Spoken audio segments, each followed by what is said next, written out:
Deirdre and her doppelganger. Have you ever went to bed one place and then woke up somewhere completely different? I have. I woke up in a bedroom with clean white walls and a cold marble floor. The bed was made of black wood and piled with white Egyptian cotton bedding. I could feel it. It was so soft. These were the same sheets my alphas had.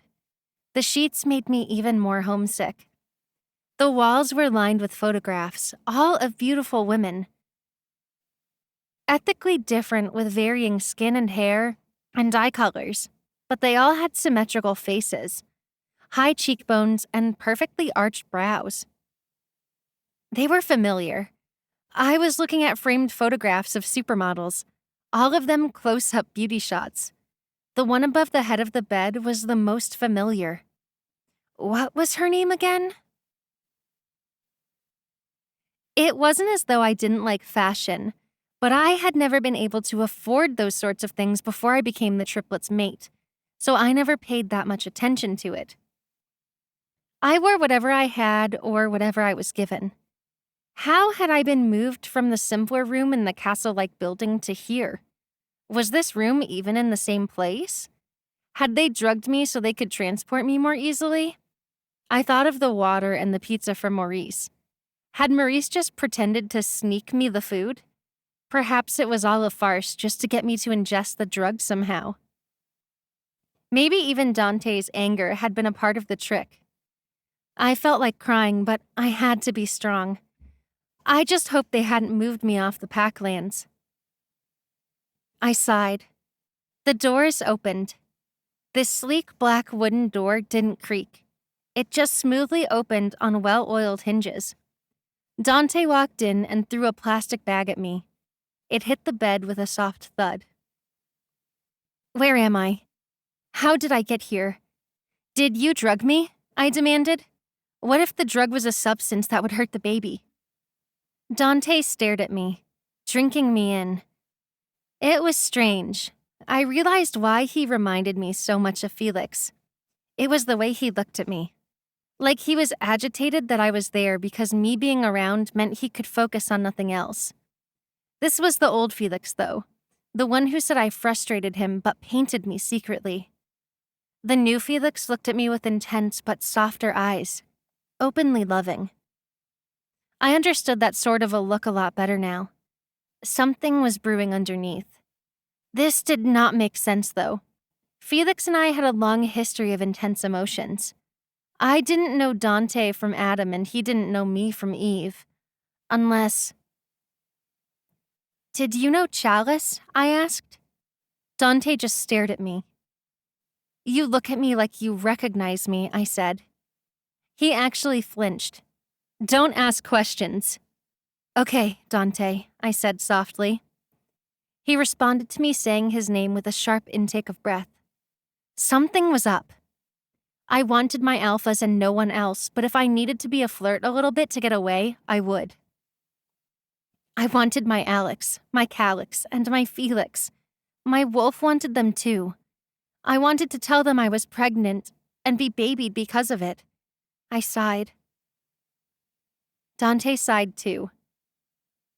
Put these on, he said, gesturing to the plastic bag. I looked inside. It was a simple white dress, knee-length with short sleeves. I was still in the party dress from the night I was kidnapped. My mascara was smudged all over my eyes and down my cheeks. I could use a shower and a change of clothes. There was underwear in the bag, too. Just a simple white cotton bra and panties. The sizes were all correct. Thanks, I said. Dante shrugged. The bathroom is through that door, he said, gesturing to the only other door beside the exit. Okay, I said. There's stuff in there for you to use, like soap, shampoo, conditioner, hair stuff, toothbrush, toothpaste. There's even makeup, Dante said. It was the most he had ever talked around me without scowling. I know you probably can't tell me what's going on, but will I live to see tomorrow? I asked, thinking of my baby and nervous about the white dress. Sacrificial? Dante had a tattoo on his ankle that reminded me of the occult. Dante flinched again. Yes, Chastity. Fuck, he said, annoyed. Okay, I said sweetly. Thank you, Dante. I won't hug you to thank you when I'm all gross like this. I watched his reaction carefully. He almost smirked, but then caught himself. Gotcha. Was Dante the boss? Maybe he just wanted me for himself, but that was insane. Felix would kill him without even asking a question first, like he'd done with the other kidnapper. Dante was pretty big. He might be the same size as the triplets, but there were 3 of them and 1 Dante. Dante did have the build of an alpha, though. Was he an alpha? From where? There were many werewolves that were just really physically impressive despite not technically being alphas, betas, or gammas. There were rogues who were physiologically alphas, meaning if they gathered a pack, they could easily be its alpha. But since they were lone, they were called sigmas. Maybe Dante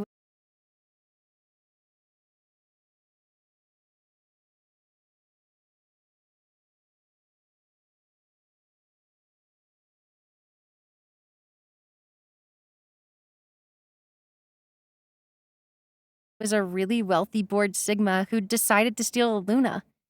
That still didn't make sense. I went to the bathroom and pleasantly found that I could lock the door.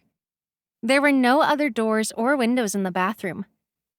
The walls and floors were covered in immaculately clean large white tiles. There was a huge semi-spherical bathtub and a shower. I didn't feel comfortable enough to soak in a tub, though. I could use the relaxation. I took a quick shower, washing and conditioning my hair. I detangled it. There were a lot of beauty and hair products. I used some of what I recognized and put on the white clothes. I didn't want to put on any makeup. I went back into the bedroom and sat on the bed. Dante came back and nodded in approval. I managed to smile. He took my old clothes away to my annoyance. I felt cut off from my old life now in these unfamiliar clothes. Are you the boss? I asked Dante. He raised his eyebrows. No, he said. Do you know the boss well? I asked. Yes, he said. Do you? I began, but he cut me off. You'll meet her eventually, he said. Her? I exclaimed. Dante looked impassive. He left the room. A woman had organized my kidnapping? Why?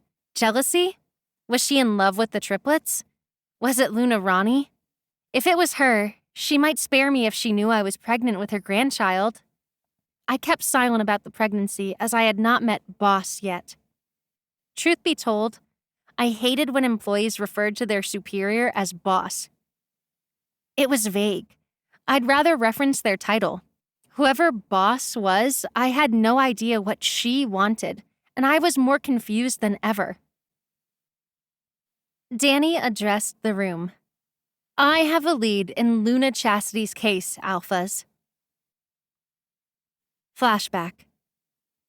Danny was growing tired of interviewing suspects who were merely catty, jealous girls who were eyeing the triplets. That really didn't fit the profile when it came to who would be organized enough to capture the Luna. The next 3 suspects insisted on being interviewed all together. Sandra, Tanya, and Avery, the triplets' most recent ex-girlfriends. The girls were allegedly dumped for chastity. They strutted into the room on 5-inch heels. They were all in different color mini dresses. The redhead with piercing green eyes was Sandra, and she wore red. She seemed to be the ringleader and was the eldest Alpha's ex. Tonya had olive skin and straight black hair with deep brown eyes. She wore blue and was Felix's ex. Avery was a pixie-like blonde with large blue eyes.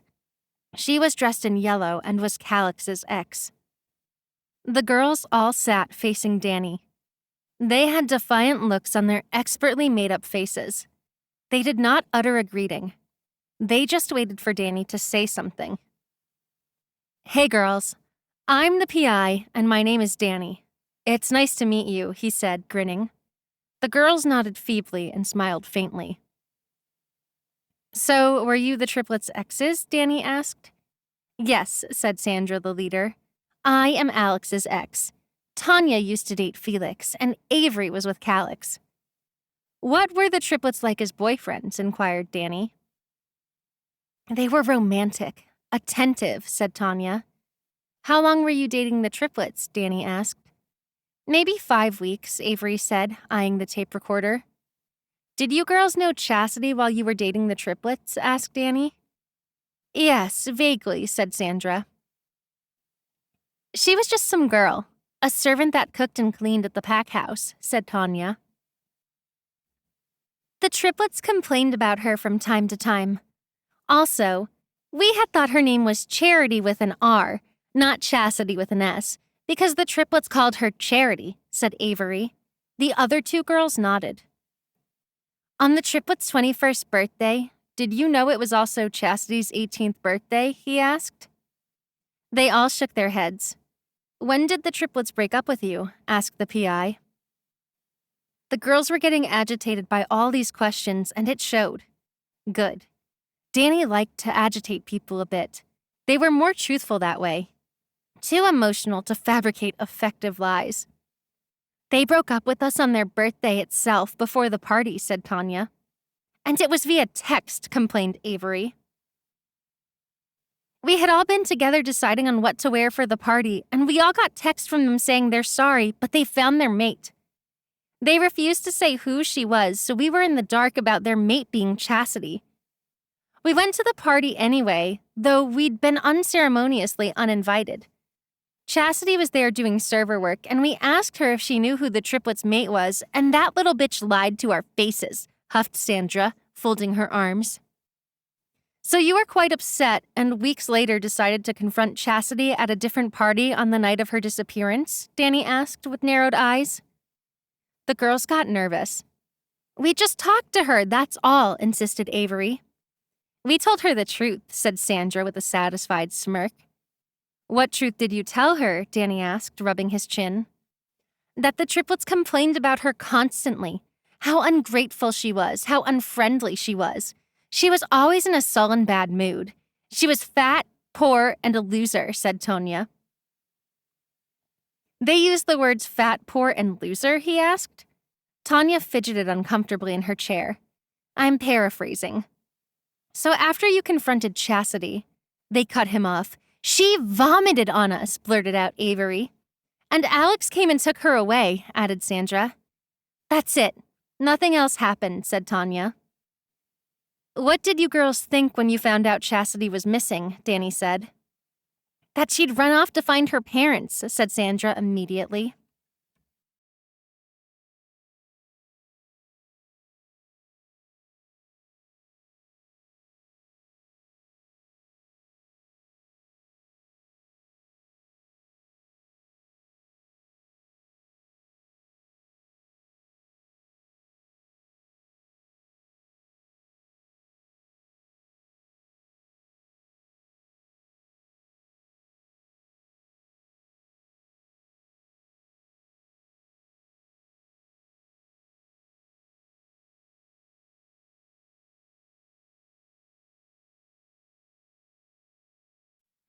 So what were you girls doing around the time Chastity was allegedly kidnapped? Asked Danny.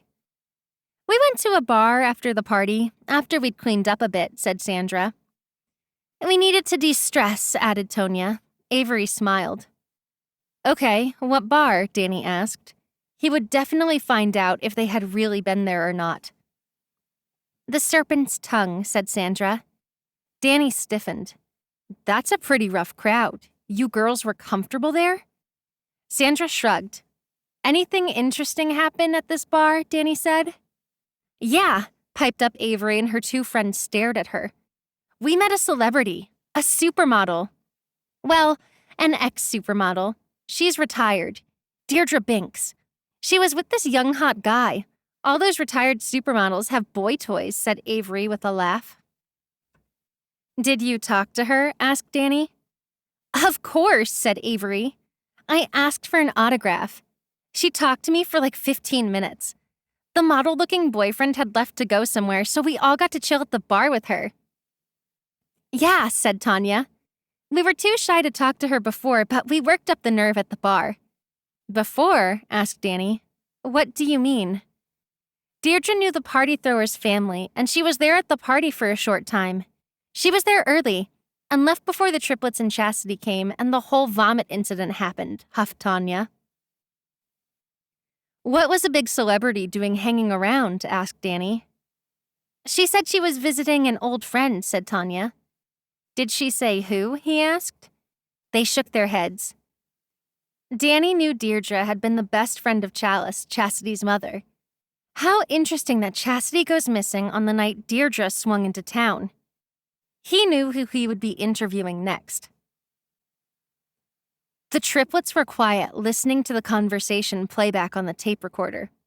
The interesting thing, said Danny, is that Deirdre was photographed at a Hollywood event that night. So the girls were lying about running into her? Asked Alex. Danny smiled. Deirdre was seen in LA that night, but I also went through social media posts from the party attended by you three and the Luna, and Deirdre was in the background of one of them. Or at least someone who looked exactly like Deirdre.